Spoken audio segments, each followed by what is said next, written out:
Greetings, esteemed viewers, and welcome to the year of Zeus's Thunderbolt 2015.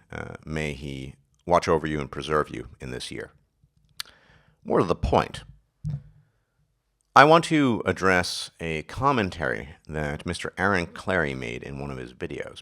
Now, let me say at the outset, I'm not interested in addressing Clary himself or his politics or anything like that. I have nothing against him. I don't really know very much about Clary. I know he wrote a book. I believe he has conservative politics, and I'm pretty sure he hails from the frozen realm of Minnesota. But beyond that, I don't know much about him. And I don't want to talk about his person or any of his other views.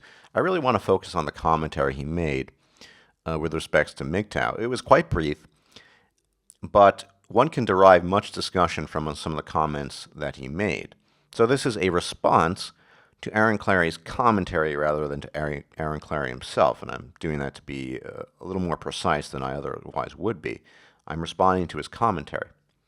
And Mr. Clary stated, and the gist of it is basically that most MGTOW, half of MGTOW are MGTOW because they couldn't get laid.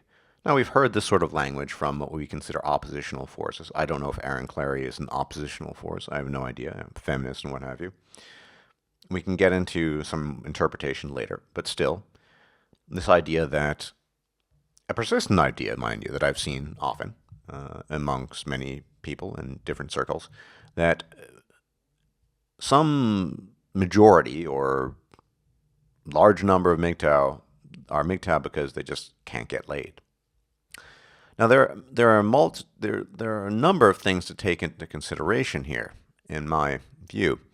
One thing is that when you have any group that consolidates itself around certain ideas or principles, you're going to get some age variation, or indeed a lot of age variation. I mean, look at Father Vention. We all regard Father Vention as a kind of MGTOW father figure in some ways. He's even older than I am, and that's hard to beat. And yeah, he's on the older end of the spectrum, and he's going his own way. But then you have MGTOW men who are 18, 19, even 17 in some cases. Early 20s is a very common age category for men going their own way. And I'm pushing 40, and so on and so forth.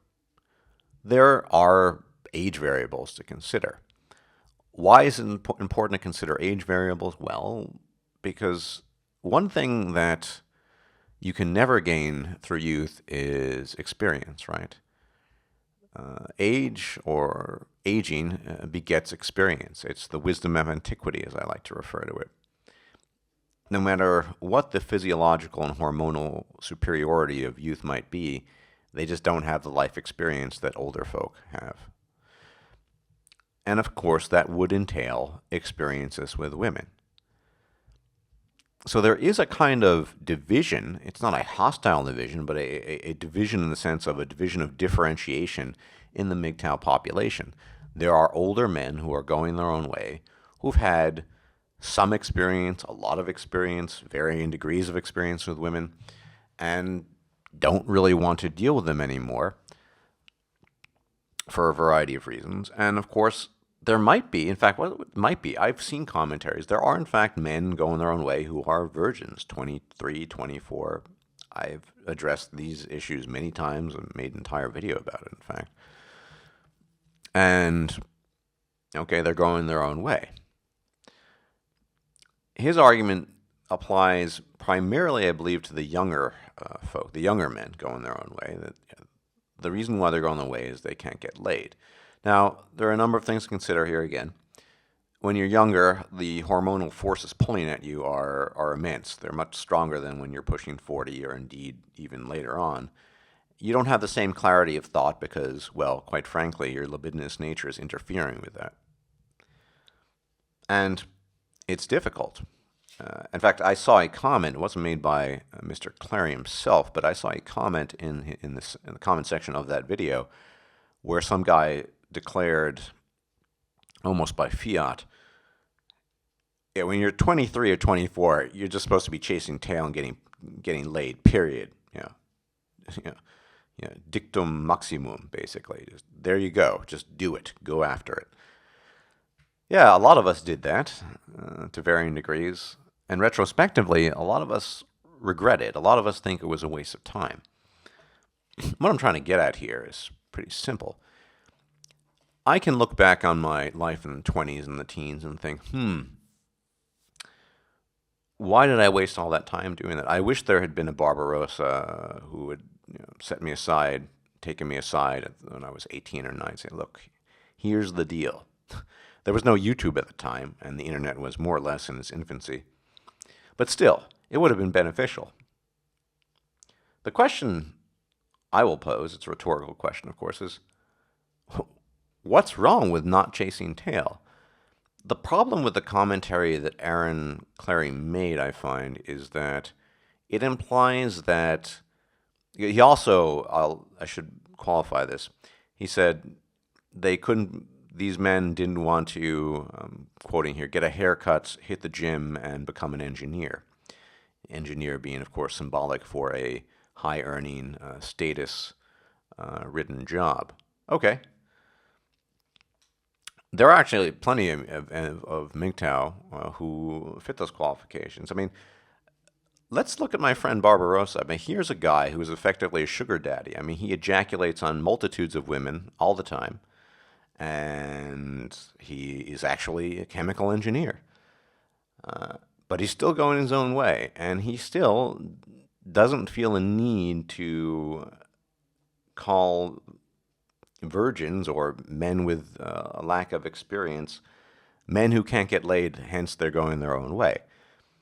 Now, of course, he could be an exception, but it just demonstrates the point that there are leading voices, and I would argue that Barbarossa is the leading voice in the MGTOW community, who don't fit that description whatsoever. Like I said, Barbarossa is very sexually active and has had many conquests in his life, and he is a chemical engineer. So take that for what you will. But more to the point, Barbarossa recognizes that even though he's still a master pimp, he doesn't see the need for other men to be pursuing the same activity. I mean, it's men going their own way, right? Men doing what they want. Now, you can argue that men with more experience, such as myself or Vention, life experience, who've dealt with women, we know the deal. We don't want to bother with it. And for me, of course, it's become more of a much, those who have followed my channel over the years, a much more profound quest to seek knowledge about the human species and human nature. But, I've been there and done that. I've fucked my share of women. I've ejaculated on their faces, blah, blah, blah. Okay. Am I qualified now to go my own way? Do you need to go through all these, to a certain extent, horrific experiences, in the case of divorce or near death, to qualify yourself for the MGTOW title? I've gone through it, now I'm going my own way. As I said, frankly, I would have preferred, or should have preferred, someone who had taken me aside and told me the truth back then. At the very least, it would have gotten me thinking. But I didn't have anyone to tell me that stuff back then. I was the blind leading the blind. I was just a bastion of hormones and chasing tail. The non plus ultra of everything. Now, some things that Aaron said intimated that he still, to some degree, this gentleman might pedestalize vagina. I mean, the idea that you need to do these things, get your hair cut and hit the gym and become an engineer or some similar high-status, high-paying job, and do something with your life. Mind you, doing something with your life equates to having the status that women appreciate. Equates to, based off of the statement, doing something with your life equates to doing things that please women. There's no other way to interpret what he said, frankly.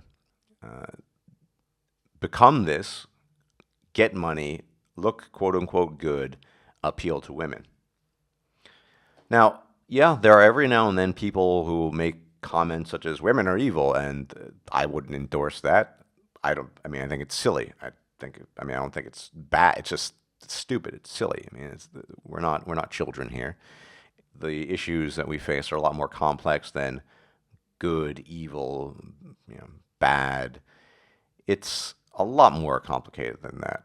I wouldn't endorse those kinds of statements, but I can kind of understand where these people are coming from. We've all gone, at some point in time, even I was angry, many, many moons ago, many winters ago.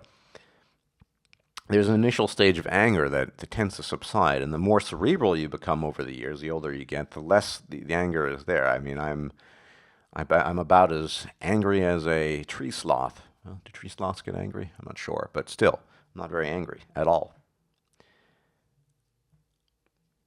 But the idea that the implication was that men should be doing these things, and that is very much the opposite of what men go in their own way should be about. I mean, if you don't want to be an engineer, if you want to become a professional animator, if you want to become a musician, if you want to paint portraits, that's your thing, man. You got to do your thing. Let's go in your own way.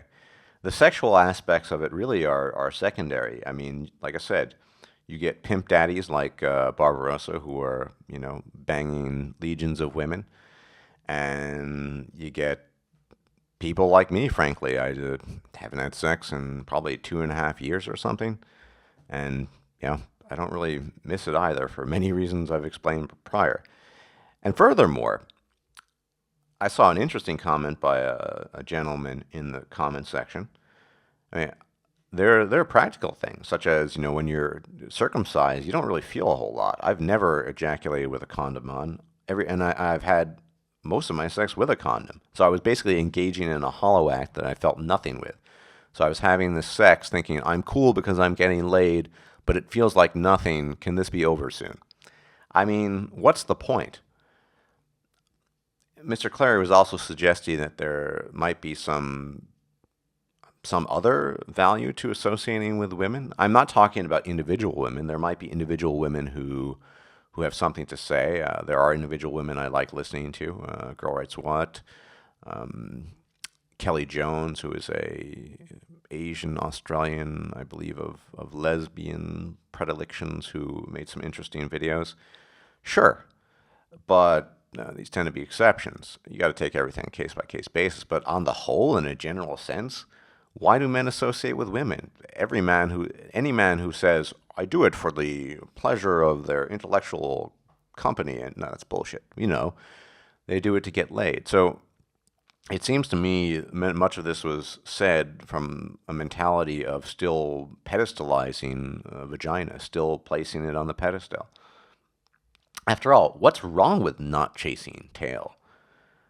Unless you're still possessed of the gynocentric mentality that drives you to continually pursue vagina, no matter how perilous it might be, no matter what the hazards are, no matter what the costs are, why would you even make a statement like that? And why would you say that there's something wrong with not doing it, even if you don't have the experience?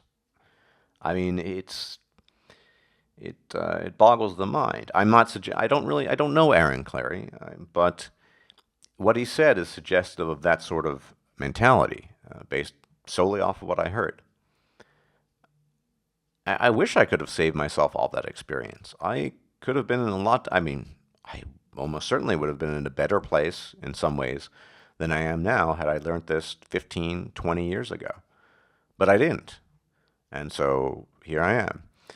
And here we all are. We each have different experiences, and our age, to a large extent, dictates how much experience we've gathered.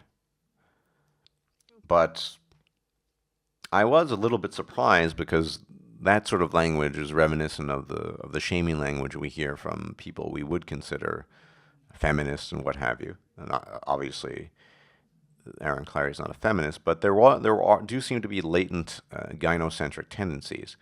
He is critical of women, but he seems to be the type, I'm just basing solely on these statements, that would is critical to the point where, okay, now that I'm getting laid again and they're giving my blowjobs and sandwiches, everything is fine. Well, some of us want to peer below the surface. Some of us want to dig more deeply into the issues. But the point I'm trying to make is it might be a good thing for these young men to hear it from the horse's mouth, from men who've had the experience, who've suffered, who've nearly lost their lives in some cases, be it through divorce or other bizarre machinations, that they know, hey, chase tail if you want, but there are a host of problems that accompany chasing tail. This mentality, for me at least, is so foreign and alien these days. I can't even envision what it's like anymore, but I know most men have it. And I mean, at the end, we all known this quote unquote insult. Oh, you need to get laid. You can't get. I mean, this as if this were actually an insult. I mean, why do we pedestalize vagina so much? We know why. It's all in our biology, but we don't have to be completely beholden to that biology. I mean, is the act of sex so magnificent that we need to attribute this massive value that so many of us do? I don't think it is. And for the most part, since most of my sex occurred with a condom on, it never really felt like anything. And of course, it did feel good without a condom. And when I was much younger, I had girlfriends on the pill, and I blew my load in them, and it felt even better. Yeah, okay, I'm not denying that. But it's strange to see a man who otherwise seems quite intelligent and perspicacious think that highly merely of the sex act. I don't know. Strange. But what I really wanted to focus on here is the age differences and the fact that it's beneficial to younger men to hear it from the horse's mouth. Maybe these men don't want to go through all the bullshit that the rest of us have gone through. Have you ever considered that? And you, I'm using the sense of one. Has one ever considered that? Something to think about, I think. At the end of the day, men going your own way is just about doing your own thing, whatever that might be. If you want to have sex with thousands of women, go for it. Yeah, if you want to engage in orgies, go for it. If you don't want to do any of that, don't go for it. If you want to become a gardener, do that. I mean, MGTOW, in some sense, is ultimately about exploring everything you've always wanted to be, or maybe never even thought of becoming or doing, just because of all the limitations that our biological harness puts on us. Once you step out of the box, think out of the box, you start thinking, yeah, I can do that, I can do that. And will it garner you a praise and laudation? Probably not, but it doesn't matter because you're doing it for yourself. And doing things for yourself entails, of course, making calls on whether or not chasing tail is that important to you. I mean, it's an individual call. It's not something, as has been often stated and framed by the masses, a dictum. You know, the never-ending quest to get laid. It's just, of course, I'm standing on the far end of the pole here. To me, it's completely foreign, but still. There's nothing wrong with being young and inexperienced and deciding not to bother. I mean, you see the stories, you hear the stories. I nearly lost my life in a relationship. I wouldn't want a young person to go through that. Was not to say he would have to, but, you know, yeah, do what I did. Nearly lose your life. Lose years off of your life as a consequence. And only after you've had, 15, 20 years of experience, then you go your own way. That's just retarded. Doesn't make any sense. Anyway, I've said enough on the topic. I just wanted to address it. I was trying to do it briefly. It didn't turn out to be that brief. But anyway, once again, enjoy the new year of Zeus's thunderbolt. May he watch and over you and preserve you. And everyone, take care. Bye-bye.